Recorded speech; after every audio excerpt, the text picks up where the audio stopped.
In our modern society's pursuit for personal happiness, is it becoming more gay? I'm Mark David, and I welcome you to today's edition of PowerPoints. Yes, indeed, we need to be courageous and strong, staying forever firm in the Christian faith. I have absolutely no objections to everyone being entitled to all the rights and freedoms set forth in the Universal Declaration of Human Rights, without distinction of any kind, such as race, color, sex, language, religion, political or other opinion, national or social origin, property or birth. However, when personal desires are now being advocated as a basis for establishing rights, one wonders where and when exactly the lines or limits are going to be drawn. Just because someone makes a notable contribution in serving this country in the armed forces, or is an asset to the country as he serves within the hallowed corridors of power in the land, means that all his personal desires must now be institutionalized. If this is the case, then what is our argument to our many individuals who prefer to lead a polygamous lifestyle? Shall we now decriminalize bigamy? What is our argument to the drug pusher who builds sports stadiums and uses his ill-gotten gains to help the poor and sponsor uplifting community activities? Because of him, should we decriminalize the peddling of narcotics? What of the adult who gets pleasure for sexual activity with children? Should he now have the right to pedophilia?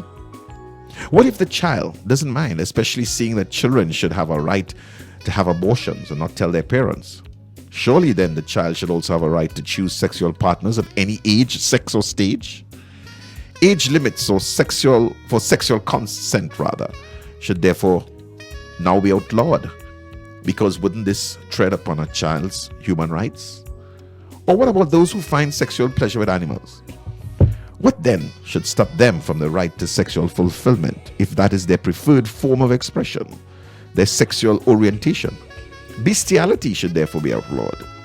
Clearly, this is the folly of a society that has lost its spiritual and moral moorings because it is no longer anchored in God. The Apostle Paul appeals to us in Romans 12:1 and 2. I beseech you therefore, brethren, by the mercies of God, that you present your bodies a living sacrifice, holy, acceptable unto God, which is your reasonable service. And be not conformed to this world, but be ye transformed by the renewing of your mind, that you may prove what is that good, acceptable, and perfect will of God. Let us therefore not let the environmental pressures squeeze us into its mold, but stand firmly, resolute in our Christian faith and practice, thus proving the good, acceptable, and perfect will of God. So let's not be surprised when people scream and shout at the Bible and at those who believe in what God has to say through His Word. Society was so outraged at what Jesus said that they nailed Him to a cross. Society was so outraged at what the Apostle Paul and other disciples said that they executed them. We even have our own modern day Christian martyrs being executed. In the West, we face vocal and in some cases legal opposition from some sections of society. There is a temptation to capitulate and just go with the flow. It's much easier that way, but that's not what we are called to do.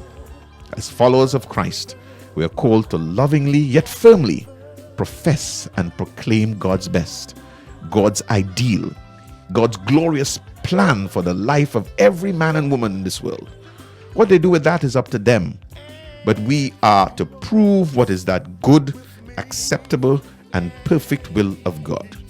Yes, we live at a time when there is much talk about personal liberties and human rights.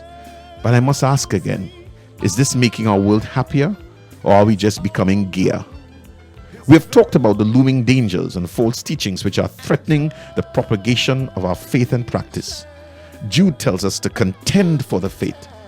While this calls upon the church to be alert, courageous, and strong and ever firm in our Christian beliefs, we must also ensure that we do everything with love. God makes a distinction among lifestyles and actions, and so should we. Hebrews 13:4 says, marriage is honorable in all, and the bed undefiled, but whoremongers and adulterers God will judge. 1 Corinthians 6:9 says, know ye not that the unrighteous shall not inherit the kingdom of God? Be not deceived. Neither fornicators, idolaters, or adulterers, nor effeminate, nor abusers of themselves with mankind. We'll speak more about this in our next broadcast.